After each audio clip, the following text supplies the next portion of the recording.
This episode is sponsored by the winningest shell in the history of sporting clays and Task history, Game Bore Shot Shells. No other brand has won more world championships. White Gold and Dark Storm contain precision-made diamond shot that is graded 5 times for consistency and has high-performance smooth velocities, providing less felt recoil. You put in the work. Now load up with the best. Why trust anything else? Available throughout the U.S., exclusively from KL Ammo. Find them online at www.GameBoreUS.com. Game Bore are simply the champion's choice.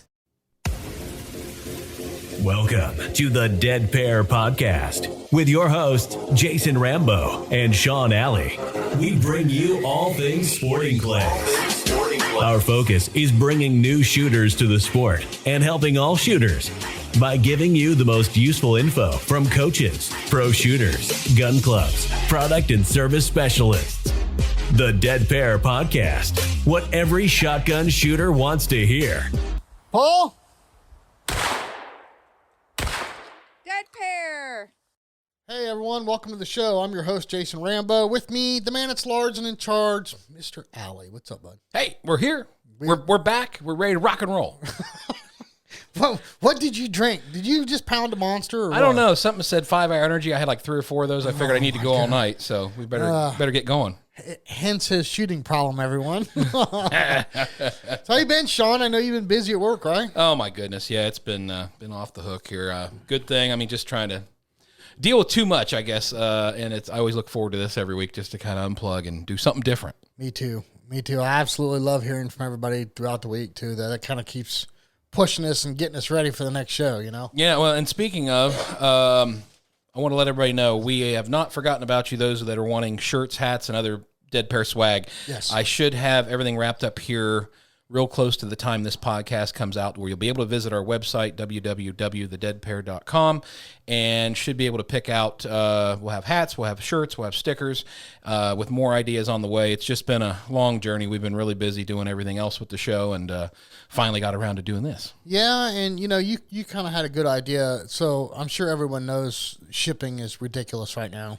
And instead of someone, you know, buying a shirt for $20 and then paying $17 in shipping, you came up with the idea of kind of putting packages together. So, you know, a guy can go on there and get him a couple shirts and a hat and, you know, different package deals. So that was pretty good too. Yeah, so hopefully that'll work out well. I mean, you'll be able to get as little as, you know, 1 shirt, and we'll throw a couple little small items in there, as much as you want to get 2 or 3 shirts. And we'll try to combine the shipping, so it's one price for everything to your door, and hopefully get some Dead Pair swag and be able to run about and advertise that for a little bit. Yes.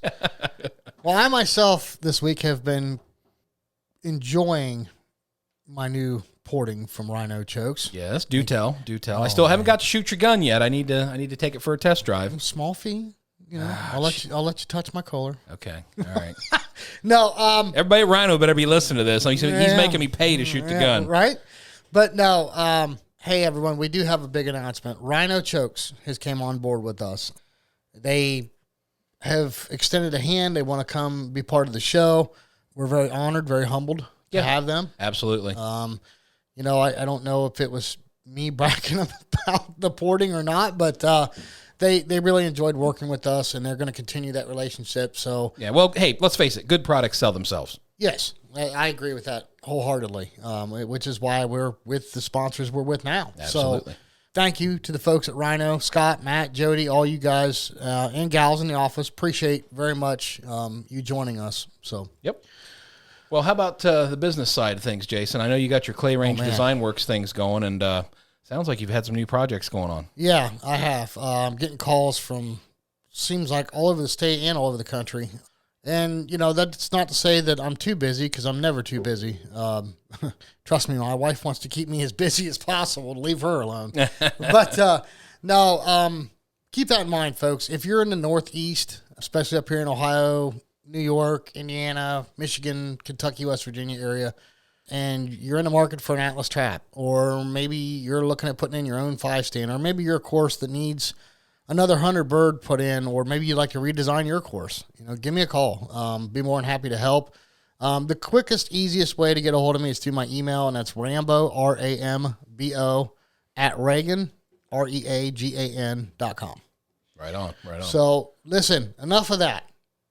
We've got Tracy Wright coming on. Yep. And then afterwards, we have Don Grant coming up for questions for the coaches. Yep. She missed out last week, had a little side thing going on there that she couldn't make it to the show. So she's back, and she's going to answer some questions. Hey, that gal's just as busy as both of us put together. Oh, my goodness, yeah. So, oh, my goodness. Yep, absolutely. But, no, this is going to be cool.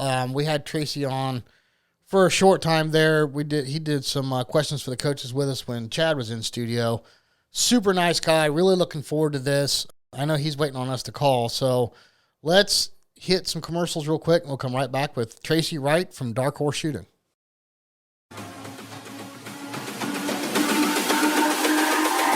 It's all about humanity.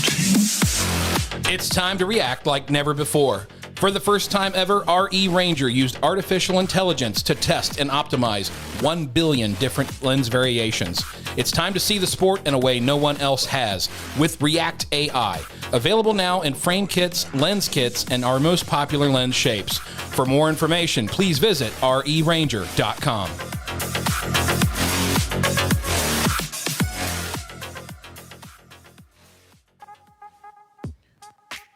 American-made Atlas traps are made right here in Kansas and feature the finest quality, innovation, and support in the business. Atlas traps are made using aircraft-quality aluminum and stainless steel to ensure your traps will outlast the competition.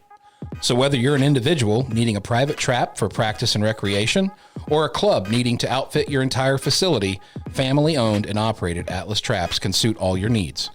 Visit atlastraps.com to see the full line of commercial and recreational traps and accessories. With prices that won't make you see red and quality that won't leave you feeling blue, Atlas has the finest equipment available.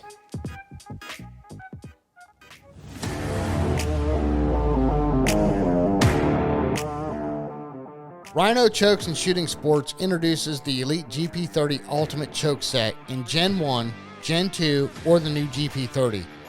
This is superior shot string performance, and these chokes are easy to clean. Not to mention lengthening and polishing of forcing cones, which is designed to significantly reduce recoil, barrel porting to control muzzle rise, plus butt pads and recoil suppression systems to keep you fresher longer. Hey, these guys do it all. Corey, what do you think? Hey guys, this is Corey Cruz, 2019 World Sporting Clays champion. When you're ready to hit clay targets harder, give the guys at Rhino Chokes a call. All right, everyone. On the phone with us is Tracy Wright. Tracy, how are you doing this evening? I'm doing good, guys. I'm doing really good. Yeah, thanks for joining us, Tracy. We really appreciate you coming back. It's an honor to be a part of this. Thank you so much for having me. It's an honor to have you for sure. Yeah, I was going to say, that's pretty high praise, honor to be here. Right. I mean, have you seen Sean? Are you sure it's an honor? Have you met Jason? I'm looking forward to it. I'm looking forward to meeting you guys. Tracy, for those that don't know, would you give us a little bit of your background? Like, how did you get started in sporting clays? God, it's kind of a long story. I guess I'll try and condense it as much as I can, but I was kind of a big three gunner and an IPSC shooter for, 4 or 5 years before I started shooting clays. And we used to go shoot clays to kind of break the tension, every once in a while. Really? And yeah, absolutely. Just kind of slow things down a little bit. And I absolutely fell in love with it. And one day, we got back and we were having a couple of drinks at a local restaurant, and with kind of a mentor of mine after shooting around the clays. And I just told him, the game had kind of gotten a hold of me and that I was going to go play full time, But yeah, it all started off with 3-gun, honestly. Wow, that's pretty wild. Gotcha. Well, speaking of a mentor, what coming up, I mean, did you have a couple mentors or one person in particular that you worked with? I think it all started with a guy named Pat Kelly, honestly. And Pat was probably one of the most advanced 3-gunner pistol shooters in the whole area, in the whole Pacific Northwest.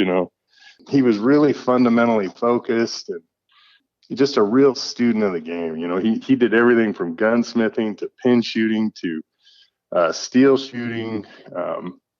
He kind of did it all. And I got lucky enough to get teamed up with him when I was pretty when I had just started like 97, you know, competitive shooting, and kind of all kicked off from there. Okay. Yeah, it was pretty cool.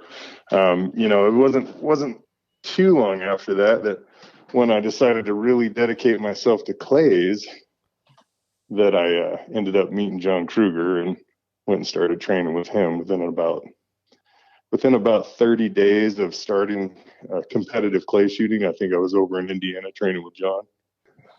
Well, you got one of the greats right off the rip. I did.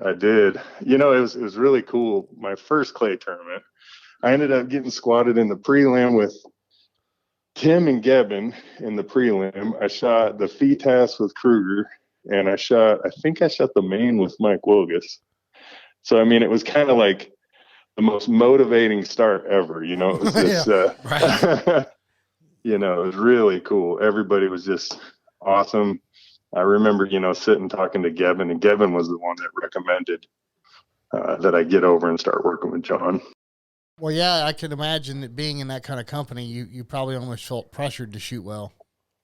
Absolutely. You know, I mean, at that time, I think Gebben was like 15 years old, and he just, you know, I mean, he moved like running water. I remember being at the restaurant, you know, like on Friday night or Saturday night or something, and I saw Gebben run by. You know, he was training for basketball and shooting and stuff like that. So he was so focused and so driven. It's just kind of the ultimate fire starter. You know, it just really got me cranked up and ready to play. Well, that's awesome. Yeah. Well, let's brag on you a little bit. So tell us about some of the big accomplishments that you're proud of that you've done in your shooting career. God, you know, it's weird. I've been shooting a long time now. It's kind of weird to talk about, but you know, I think most recently I'm pretty stoked. I won the Kruger Classic over in Colorado. Nice. Yeah, I won the main, the FITASC, and the Ironman. Felt pretty good. Another one I'm pretty proud of is the Regional 5 stand, Western Regional 5 stand. That was a pretty good win. Idaho State, you know, won Oregon State. A couple different ones. You know, been still working on a Washington State, but Mike Wilgus is kind of the Washington State Iron Curtain. Gotcha. It's pretty hard to get one through him. So, Tracy, now you have Dark Horse Shooting School. Yeah. What area or areas of the country do you teach in, or do you try to stay localized? Well, I still have a day job. So, I mean, that's been kind of it's a hurdle to work through. I've only got so much time off. No, wait a minute. Are you telling me you don't make millions of dollars shooting sporting clays? I wish. The heck you say. I haven't met a guy yet. The heck you say. Well, Tracy, I'm going to give you a little bit of advice right now. If you want to make $1 million in sporting clays, all you got to do is start with $2 million. You're in, man. Yeah, you're in. You're there. That's what we keep hearing. So no, I'm sorry. I'm sorry to mean to interrupt, but go ahead. No. So I tell you what, let's back up a second. What do you do Sure. for a living? So I am the director of a psychiatric treatment facility for children.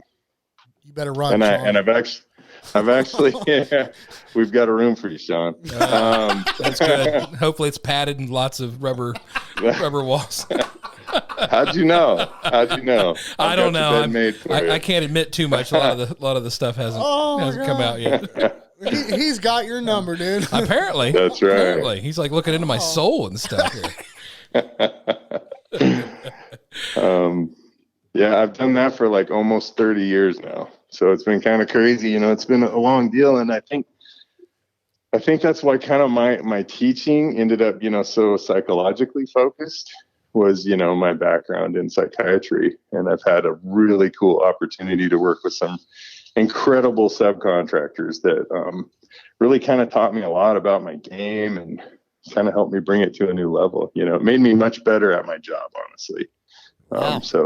But yeah, that's the full-time, or that's the day job anyway. Well, you know, they say there's a very fine line between insanity and genius, and I'm straddling that line, apparently. That's my story, and I'm going to stick to it. That's right. That's right. No, you quiet. You just quiet. Yeah, you just sit there and look pretty. I'm not gonna say anything. You just sit there and look pretty. All right, we're getting off track again. So you teach close to home then, Tracy, or where? Okay, let's. Here we go again. I'm getting ahead of myself. Where is home? No worries. So home is Spokane, Washington. Born and raised here in Spokane, Washington. I've always been here. Teach mainly here at Lant Farms is my local club that I'm kind of stationed out of. It's a really cool little club. They've got, they're giving me keys to the place. So yeah, I teach there almost, every evening and every weekend, that I'm not on the road and that I'm not competing, but, I kind of have to mitigate a little bit how much I travel to teach, because most of my time off is spent shooting tournaments, basically. Gotcha. Yeah. So what method, this is a common question for coaches, what method do you teach? Is it swing through, pull away, maintain, or do you teach all of it? Yes, teach all of it.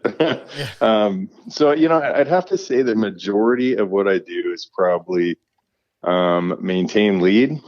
It's still a fairly short move, but I would say most of what I do is maintain lead, but I do all of them. Okay. I think, the more methods the more places you have to kind of apply them. It's important to have all of it on tap, really. Gotcha. Well, Tracy, so, as a coach, and we get this question all the time, for a new shooter getting started, how do you recommend that they practice or train? Because that's a huge thing. I mean, people get into the sport, they like the sport, they go out and they shoot like a charity tournament, they get hooked by the bug, and now it's like, I got to get better. So as a person starting out, what kind of direction do you give them? I think you got to get a coach. I think if you have a coach, I think your training and your approach to the game is going to be really focused.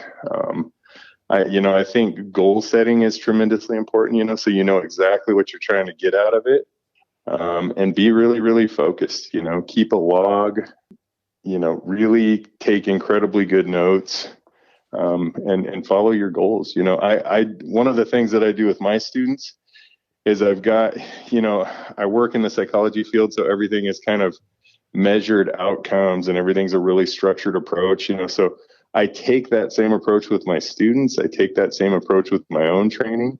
So I've got really specific, log indexes and notes and goal setting sheets, and then they all kind of tie each other in, and then they're tracked. And then, I modify it in certain intervals, I reassess all of it every 3 months, and see if I can make, some very focused changes along the way. Okay. Wow. Well, a lot of people ask us the question all the time of, it's one thing to go out and practice and work on your moves and work on your fundamentals and, the different methods. So how do you recommend somebody train for a tournament? So, again, if you have a coach, I think they're going to help you stay really focused. But I think the biggest thing is you've got to stay focused on the fundamentals. I think you've got to make sure that that you're doing everything correctly. You're moving, from the feet. I think fundamentally focused shooting is probably the most important thing that you can do when you're training. Absolutely. Gotcha. Well, I know that the big concern is how do you synthesize like the mental pressure? Anybody can go out there, with a relaxed and calm mind, go to the field and practice. Yeah. But, when you get to a tournament and you really start letting your brain go and say, okay, well, listen, I'm in this class and I really need to turn this kind of a number because I want to try to beat this guy or I want to try to beat my own goal or whatever. Do you have any tips or tricks as far as somebody simulating the pressures and the anything else that goes on in a tournament to try to simulate that? And the reason I'm asking is, do you see that there's any validity like in training with a partner and like maybe doing a simulated tournament where let's say you make a bet, $10, $20 bet with your buddy, you go out there on the field and, do you think that actually helps a little bit to put a little bit more realism in the practice versus just going out there and whacking birds? Yeah, I do. To a certain degree, I think that you've got to be able to you've got to have that. It's time to put out, and I know exactly what to do to have my best possible performance. I think that's really important. But I think ultimately goal setting is one of the biggest things that you can possibly do to get ready for tournaments, and I think having the right set of goals. So, goals manage expectations, and expectations are kind of the birthplace of frustration and anger and fear and all of those different things. So I think that if you can set appropriate goals for whatever you're doing or where you're at in your development, that you're really going to be able to get the most out of your tournament performance. It's, I think one of the things that people make the mistake of doing is they go out and they practice method, but they don't spend the time to practice mindset. Right. And I think that takes as much, if not more. And it really takes place at home. It takes, it's in your journal. It's in your goal setting. I think that's where a huge part of it happens. There's emotions that you can't feel at the same time, right? And I think that, fear kind of submarines a huge part of everybody's performance, and it's natural. It's everybody measures their successes based on score and numbers and things like that. And I think that, you got to be able to be a process-based shooter. You got to shoot in the moment. And I think that goals and really good documentation really kind of help you stay in the right place. Me, I shoot traditionally pretty tight chokes, and I'm shooting to kind of annihilate every target. I'm trying to stay in an aggressive place. That way there's no room for fear, Gotcha. But it takes a ton of practice. Tough to do. Yeah, I agree with that one. Let me twist the question a little bit. This might be a little bit easier for you to answer. You've been to the Nationals a bunch. Sure. And this applies to Sean and I, because we're going to the Nationals for the first time. So with the Nationals, really cool. Yeah, dude, it's bucket list. We're stoked. Yeah. So the Nationals are coming out here in another month, a little over a month. Yeah. For someone like Sean and I attending for the first time, what do you recommend that we do for training to get ready for the Nationals? Now, I know we're not going to go out and learn something new, right? We're not going to go out and learn some new method between now and then. But as far as guys like us that are a little bit, experienced shooting tournaments, what do you think we ought to practice for the Nationals? Nationals is clay target college. It's one of the coolest things that you can be a part of. And if you want to get good, I highly recommend going to shoots like Nationals, US Open, because it's a college course, and it's probably the best place that you can possibly be. I think the best thing that you can do is set some goals for the tournament. Have some really, really reasonable expectations that are not so much outcome-based expectations, but they're based on your education. They're based on what kind of shooter and who do you want to be down the road. Right. What's the best you can possibly be. And, I'm always looking at another 10 years from now, so I might not be there and to win that particular tournament, but it might be a side effect of some really good goals and some really good focuses, Yeah. Have good goals, have good expectations, and make them based on learning. Gotcha. So when we're talking about new shooters and you mentioned the word Nationals, they automatically get intimidated. Okay. I mean, it could be a guy that's 7 foot tall, 300 pounds, and he starts shaking when you say we're Nationals. guilty. We're guilty of it. Yeah. But are you talking about Sean?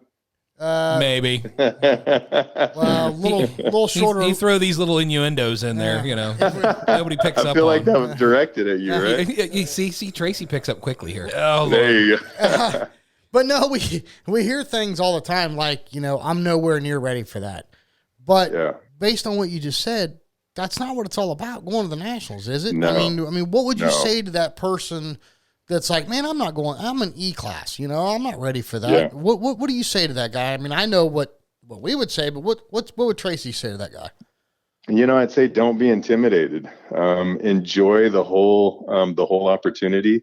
It's Disneyland for shooters. I mean, it's one of the coolest places you can possibly be. It's take advantage of every opportunity you have really, really good expectations.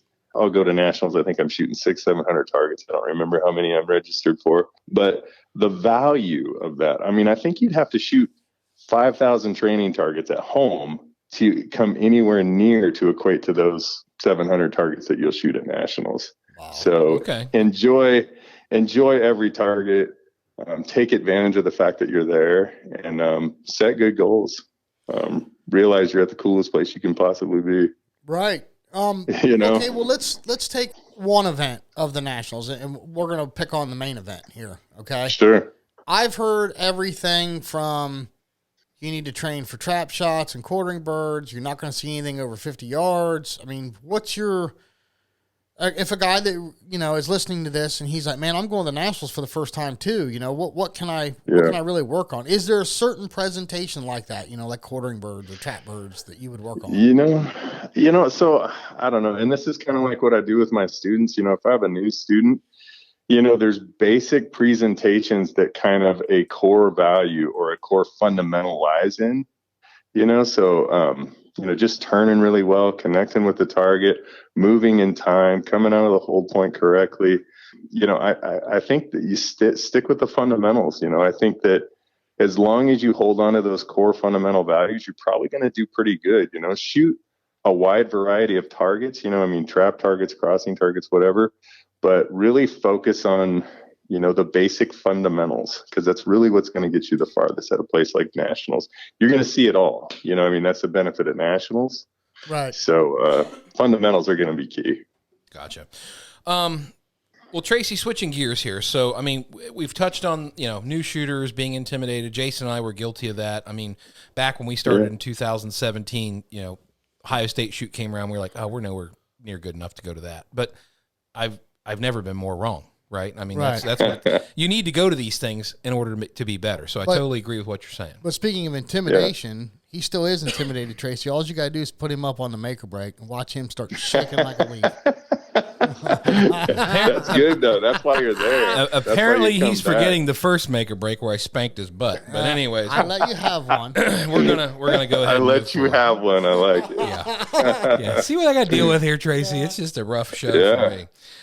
It's a tough life. Well, so anyways, the whole reason me and Jason started this podcast, we love the sport. We love shooting. Yeah. We love breaking clays. We love the community. We love all the shooters. It's just, we truly, truly enjoy it. And we want to see the sport grow. That's why we're doing this. So I know we asked this of a lot of different people, and I know it's kind of a broad question, and we would really like to know your opinion on, if we're going to grow this sport, what needs to happen to make it grow and to maintain it and keep it moving forward? Well, number one, I think what you guys are doing is absolutely incredible. I think the impact is huge, and I see podcasts, the reach of a podcast is just getting really, really big. I kind of relate shooting a little bit to like bass fishing. If I wasn't shooting, I'd probably be bass fishing. But, I think they've done a really good job at promoting their people. If you look at YouTube and you look at bass fishing, they've got camera crews that follow their guys around. And, and I think you really get to know them. You're invested in their success. You want to buy their products. I think ultimately, you got to get to know these people on a personal level, and you've got to give sponsors more bang for their buck. And I think that I'd love to see, big gun companies kind of step up and get a camera crew out and maybe follow a pro around, watching his prep, follow him around at a major tournament. Help people get to know him. We've got some incredibly dynamic personalities in this game. Oh, absolutely. And some really cool people, that I think people would really like to see their journey, like to see what it takes to be where they're at. And, I think some of those paths would be cool, really cool.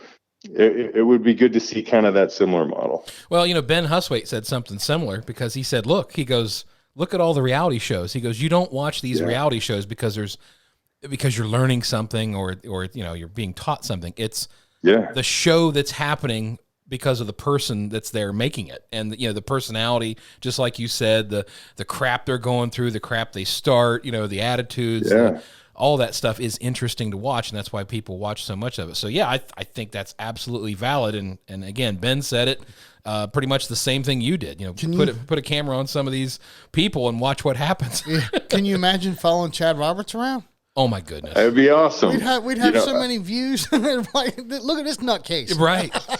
Yeah. I remember back in the day when I was starting this, that I go to tournaments and the gas I had in the tank was all I had. And if I didn't win, I wasn't even getting home.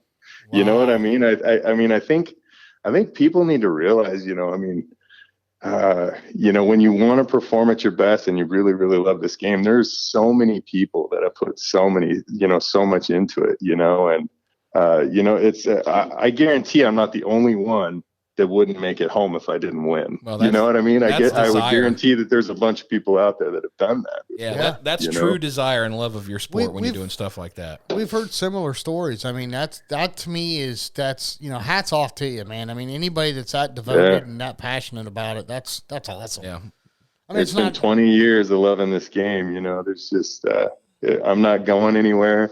This game's not going anywhere. It's a big part of my life, that's for sure. Yeah, that's how we feel. We're only 4 years into this journey. And 4 years of tournaments. 4 years of tournaments. I mean, we've busted clays in the backfield, the back 40, ever since we were youngsters. But to get in there and to do it real, it definitely changes your whole perspective. Yeah.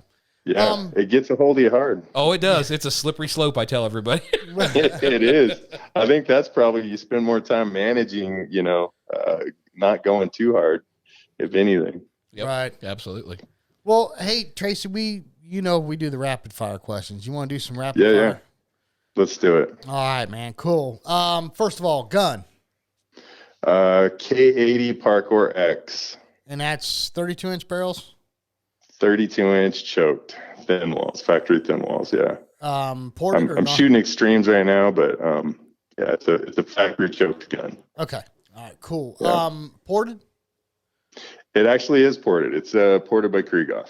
Oh, okay, cool. It's loud.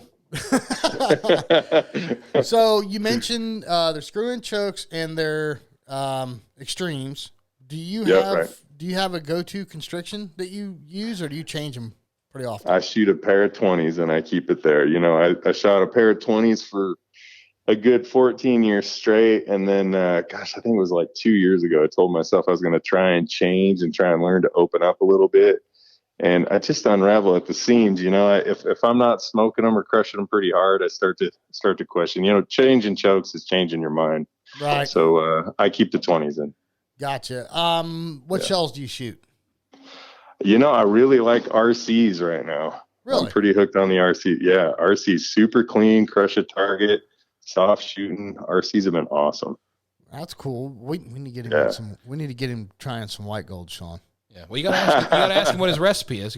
Oh yeah. What is your recipe? Yeah. You an ounce guy, ounce and an eighth? So so I'm all over 1 ounce eighths and ounce and an eighth 7.5s. I carry both in my bag. I like 1250 to 1300. But I shoot probably 80% eights and the rest probably 7.5s, maybe a little bit more than that on eights. That's where I'm at too. I'm finding the breaks are a lot prettier with eights. If it's anything inside of 40 yards, man, they're just an 8 and a mod just annihilate stuff. Oh yeah, very fun for sure. Yeah. So are you a vest or a shell bag guy? I make my own shell bags. Do you really? So yeah, I made my shell bag right now.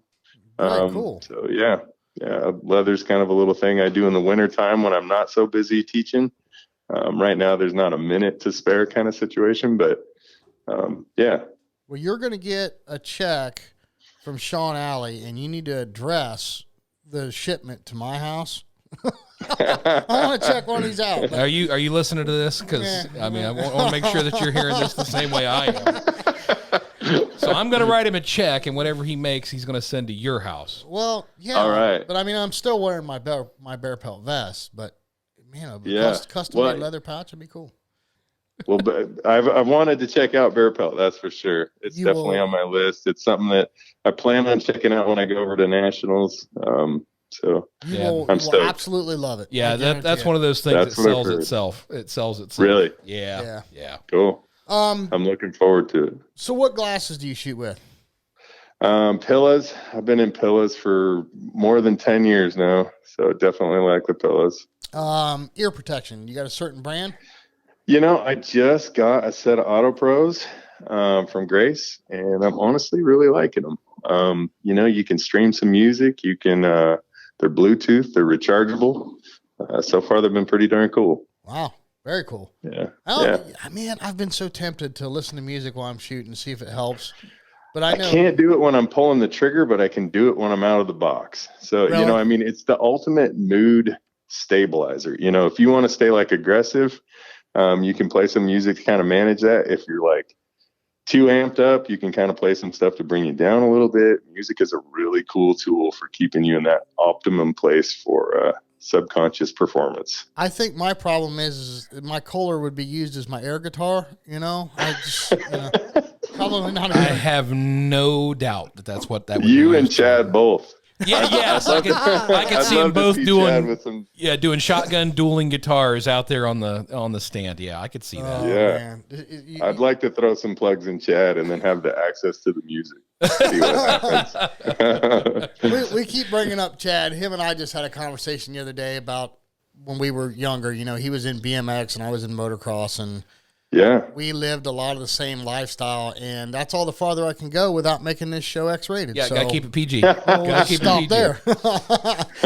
What a good guy, though, man. Chad's awesome. He is. Absolutely. Absolutely. I remember the day I met him like it was yesterday. It was a pretty cool experience, man. It was from then on, you kind of consider him a friend. I don't think many people have met Chad once and not considered him a buddy after that, Yeah, there's no strangers, just friends he hasn't met yet. Yeah, absolutely. Absolutely. One last thing about that phone conversation we had. He said he was sitting having coffee somewhere, and he could hear people talking behind him. And somebody said, "Is that Chad Roberts over there?" And they walked up to him, and he said, "Are you Rad Chad?" And he goes, "Yeah, that's me." He goes, "Man, we listen to you on the Dead Bear podcast." So I thought that was that's cool. a testament to the outreach. I think it's been fantastic. You guys are doing a great job. Me and Jason are still kind of in denial. I mean, we're just two hillbillies from Ohio doing this thing for the love of the game, and it's amazing how many people come up to us and say they listen to us. It's humbling, it really is. It very much so. It's cool. Well, listen, Tracy. So, we appreciate the heck out of you coming on the show here. If somebody wants to get a hold of you, wants to get a lesson, wants to learn from you, what's the best way they can reach out to you? I think I'm on Facebook, Tracy Wright, Dark Horse Shooting. There's a Facebook Dark Horse Shooting on Instagram, or you can call my cell 509-998-0261. Give me a call, book something up. I'll be happy to help you in any way I can. Cool. And we'll definitely make sure when this podcast comes out, the description down the bottom. If anybody hasn't paid attention to that, we do put the guest's website, or in your case, email, and all of our sponsors too. So you guys check that out. Right on. Right on. Well, Tracy, this has been fun, man. We really appreciate you coming on the show. It sounds like you've got a busy schedule between work and teaching, so it's crazy. You're spending a little bit of time with us is very, very much appreciated. Yeah, no doubt. And definitely we love having people on, and we're so grateful that Chad introduced us to you. So just another friend in the industry. So we're looking forward to meeting you at the Nationals. I look forward to it, man. It's an honor to be a part of it. Thanks so much. Thanks, Tracy. Appreciate it. You have a good night. Sean Alley, is that not a cool guy or Dude, what? Tracy's a heck of a nice guy. I mean, I can't say enough things about him. He just seems like he's just so genuine. Guy you want to go hang out with. Absolutely. Go drink a beer, get some wings, talk stuff, Or take a lesson from him. Absolutely. Hey, we've got Don Grant on hold right now because you took too long flapping your gums with Tracy. My fault. Broad shoulders. I'll deal with it. But this is the much anticipated and awaited Questions for the Coaches with Don Grant, brought to you by Bear Pelt. At Bear Pelt, it's not just your vest, it's your new uniform. Let's get right to Don Grant. Let's do it. All right, waiting patiently on the phone, Don Grant. Don, welcome back to the show. How's things going for you? Thank you. I'm doing actually really great. I had COVID for a few weeks. I've recovered. I'm actually making a hypnosis audio to help other people with COVID now that I've lived through it. And I'm happy to be on the other side. Well, yeah, we're glad you're okay. That's awesome. Okay, Don, so we had, again, switchboards light up, if you will.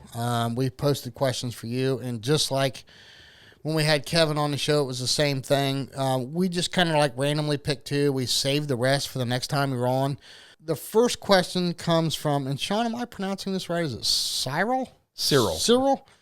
He says, why do so many Americans insist on release triggers? Very few have disabilities. Some say it's not recoil related, so it must be in their head. I don't know if I've really seen that many people shoot release triggers. I mean, I know people do, but honestly, I can't think of anybody around here that really shoots a lot of them. But maybe just different parts of the world or the country. I come across it pretty often. I mean, I'm not going to say that it's anywhere near 50% of people or anything like that. I don't know what the percentage is, but it does come up a lot in conversations with me. Maybe it's because those particular people are seeking out help, so, but I definitely can tackle this question and try not to talk for too long. But so there's a thing called yips. There's a thing called flinching. There's, I can't actually recall the name of it in archery, but different sports have different names for this hiccup thing. And a lot of people that go to release trigger, it's because they have flinched. So they believe it to be a fix, and possibly, I don't know, there might be experts out there claiming that it is a fix. I don't know, but I've worked with enough people related to flinching and release triggers to tell you that I do believe it's mental. I believe all of the ones I just mentioned are mental hiccups, and they have to do with fear, doubts, insecurities, second guessing, and if you're in any lack of confidence in your target or your reading of the target or your plan for how you're going to break the target or the pair or whatever, can cause kind of this hesitation. And then what can build on that, if you imagine like a snowball effect, is then you can worry that you're going to do it again, or you can, the anxiety of not knowing if you're reading the target correctly or whatever can cause it to occur again. And with the snowball effect, you start to worry that it's going to happen. And then that anxiety on top of it actually causes it to happen more.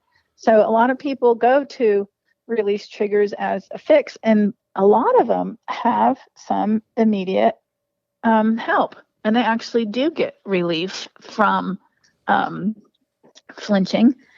But again, from my experience talking with just hundreds of clay shooters and actually working directly with them on these type issues, it is highly likely to recur.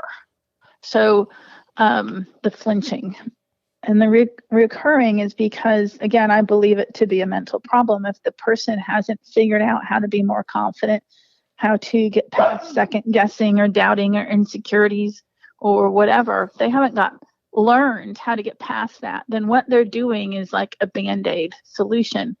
And the reason that the release trigger works as a Band-Aid solution in this type of example is because the way that the conscious mind works, it can only focus on one thing at a time. And some little nuances about it is that it gets bored very easily. When it gets bored, it wanders off or it daydreams. It likes to analyze and typically overanalyze. It can be pretty negative if you don't know how to think or train it otherwise. And so what happens is, on top of that is the conscious mind likes the shiny penny because it gets bored so easily and can wander off. When you give it something new and interesting and fascinating and shiny, the conscious mind is right there. And so all of those potential problems like worrying, doubt, fear, second guessing, overthinking can temporarily go away when you give the conscious mind something shiny and new to focus on, because the conscious mind can only think and focus on one thing at a time. So like if I told you right now to think about your right big toe, you bring your attention to your right big toe. If I told you to notice any smells or fragrances that are around you, if I told you to notice any flavor or taste on your tongue. So you move your conscious mind like that.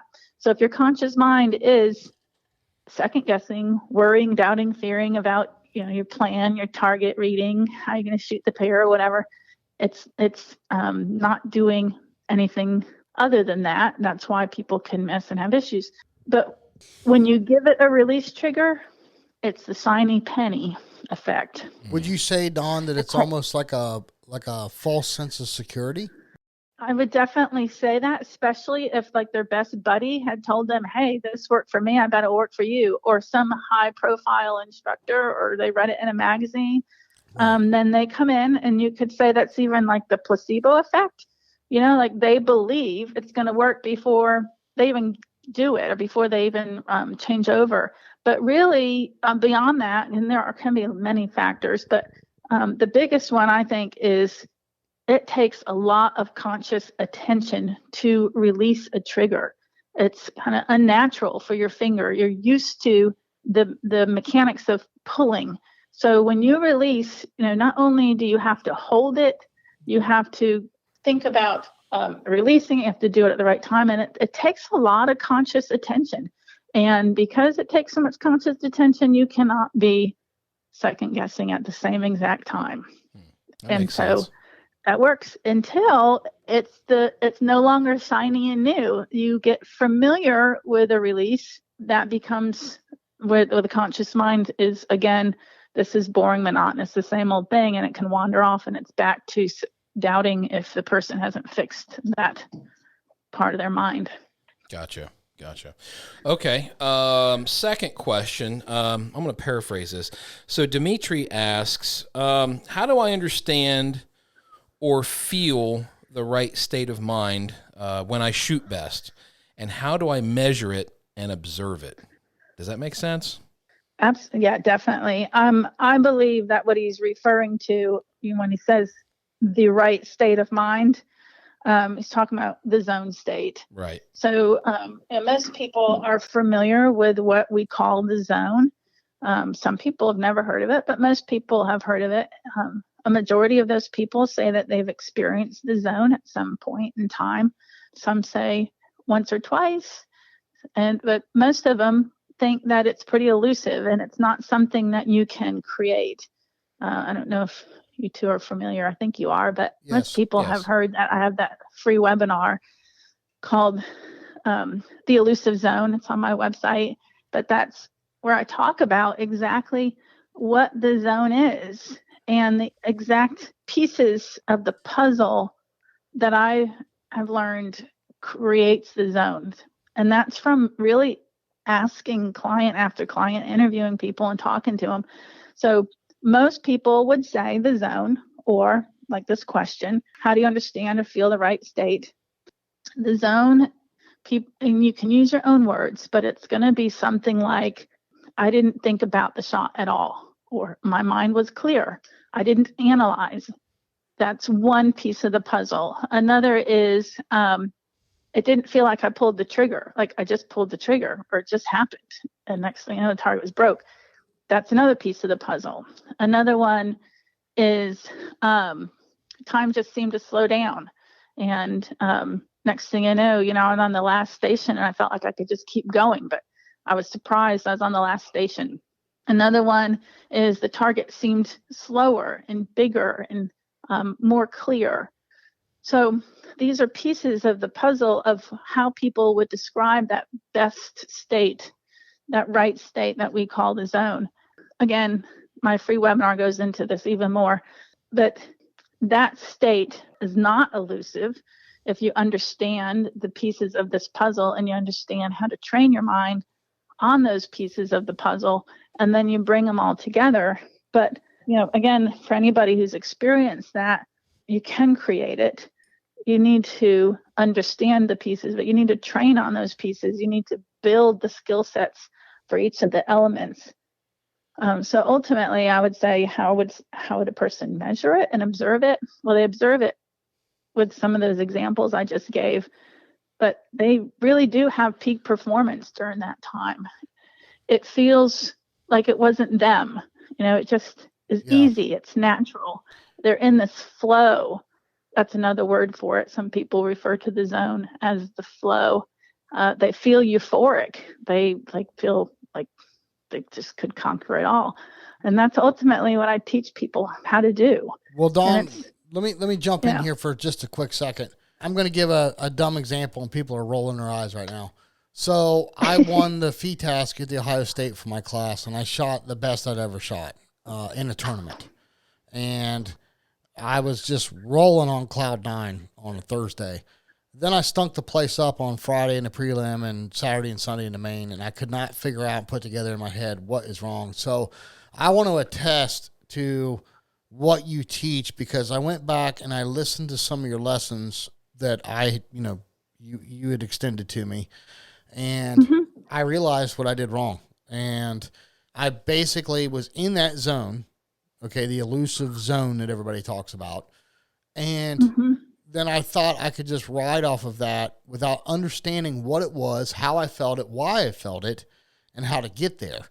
And Friday and Saturday and Sunday, I was trying to find it so desperately. I was looking all over the map for it, right?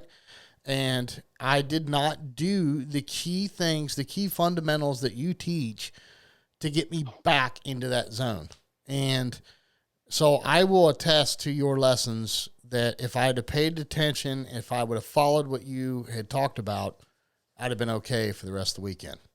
Awesome. Yeah, it definitely, I definitely would say that I've kind of found the magic recipe.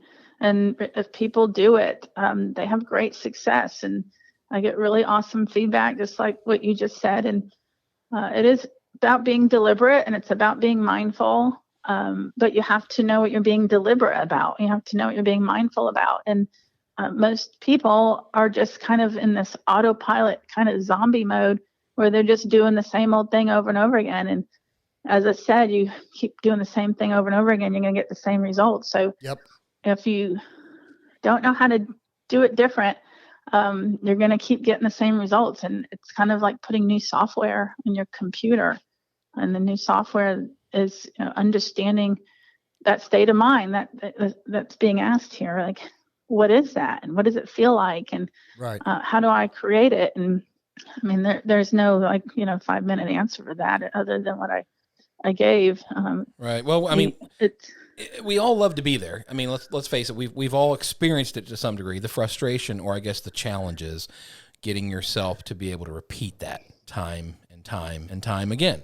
And that's why we've got you, Dawn. So hopefully you'll be able to teach us and other shooters how to get there and stay there, because that's where we need to be. Yeah, but the problem is hard-headed guys like me that don't follow what you just were taught by Dawn.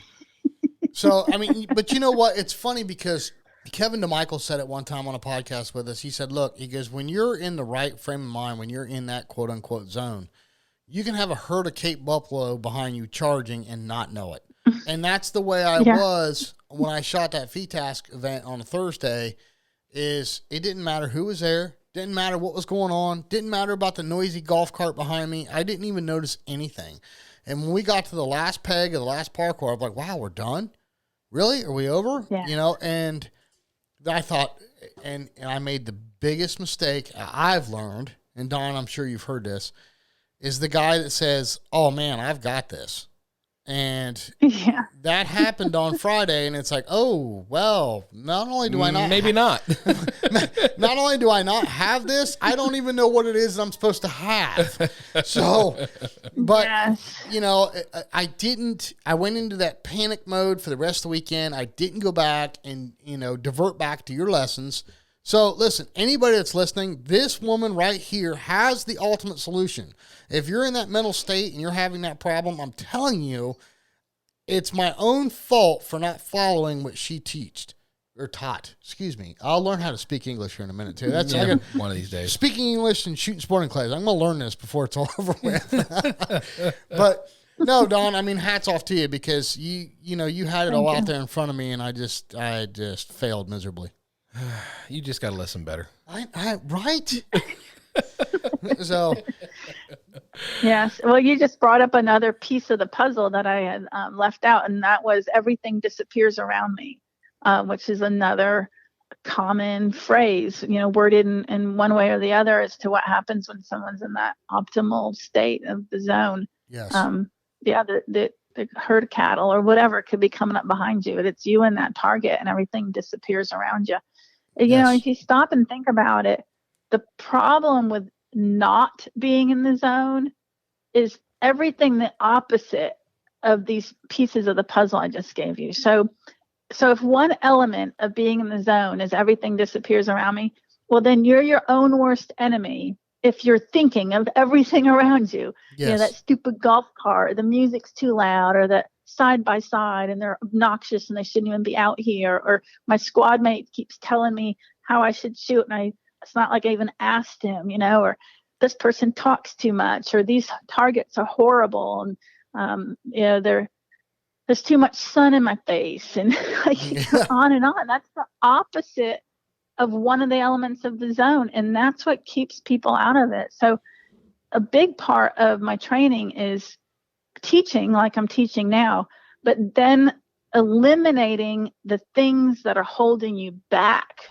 from experiencing the ideal state. The ideal state is available to all of us in any sport and in any element of our life, but we are our own worst enemy. Absolutely. By the kind of thoughts that we have. I agree. That is absolutely perfectly said. Yeah, well said. Well, Dawn, thank you very, very much for joining us. Once again, you have been the shining light in the very long tunnel of sporting clays. We appreciate you coming on, and we're going to get you back on soon. It's been a little bit too long this time. We'll have you back on soon. Yeah, our listeners really look forward to it. I love it. Thank you both. Well, Dawn, you have a great evening, and we'll be talking soon. Okay. Talk to you guys later. All right. See you, Dawn. Thank you. Thanks, Dawn. All right. Yep, All right. bye. Thanks. Bye. Sean Elliott, is that woman not amazing? Well, there's a reason why we keep getting all these questions for Dawn. I think she outdoes most of the pros and the coaches. Yeah, and everybody out there listening, like I said, if you need help, if you feel like you're a fairly proficient shooter, I'll get it out here eventually. Dawn is the person that will probably take you to the next level of your game mentally. Yes. And she's a great resource. She has is. lots of programs out there to listen to, and I'm telling you right now, it's time and money well spent to give her a try and try to make your game better. It's valid. Valid. No, it's just as valid as the best coaches out there. Period. Yeah, I Period. 100% agree, and not everybody will agree with me. Everybody's entitled to their own opinion, but that woman is valid. I mean, if not, listen, there is a lot of big name pros that go to her that demand that they remain anonymous, but I'm telling you right now, she wouldn't be valid if all these guys weren't going to her. The fact of the matter is, both you and I are at the point in our game where it's not so much about we can't break a target, because we can break most targets that anybody throws out there. Repeatability. It's repeatability and staying in the zone. Yes. And that's where you have to figure that out to go to the next level. Well, hey, you know what? If you're running Game Bore cartridges, yes, and you went to the club and you had your shotgun in a greeny case, right? And you're using RE Ranger, especially the new React AI lenses. Yeah, boy, howdy. And you've been practicing on your Atlas traps. Yep. And you got a bear pelt vest. And you're all studded out in your bear pelt vest. And you've got rhino chokes and rhino porting. You've got the best equipment. That's right. Now you just got to get your head right. Yep. And for that, you need a coach. Yep. And you need Don Grant. That's absolutely true, Jason. You know what? I got a lot of good ideas. Trouble is, most of them suck. Yeah, but everything was right. Everything right there was on point, buddy. Yeah. So I'll give you that one. So, hey, no, seriously, though. Hats off to our sponsors, Game Board, Negrini, RE Ranger, Atlas Traps, Bear Pelt, and Rhino Chokes. Yeah, welcome Rhino Chokes. Yes, thank you, all of you, for being on board with us. We've got a lot of cool stuff coming up. Hang tight, hang with us. We'll be there each and every week. Make sure you like us or follow us or subscribe to us on your favorite podcast outlet, and make sure you leave us a review. Yeah, and definitely get out there. Take somebody shooting, somebody new, particularly, if not somebody else. Just get out there and shoot. And make sure you take them to a tournament. Yes, go to a tournament. Listen, the biggest mistake Jason and I made, and we'll say this over and over and over again, when you start out shooting, you figure, oh, I have no business being in a state shoot. Oh, I have no business being in a Northeast regional, or a regional. I'm sorry. For us, it was the Northeast regional. I have no business going to the Gator Cup. I have no business going to the Nationals. Yes, you do. Everybody needs to go to these things because you need to go to these things to get better.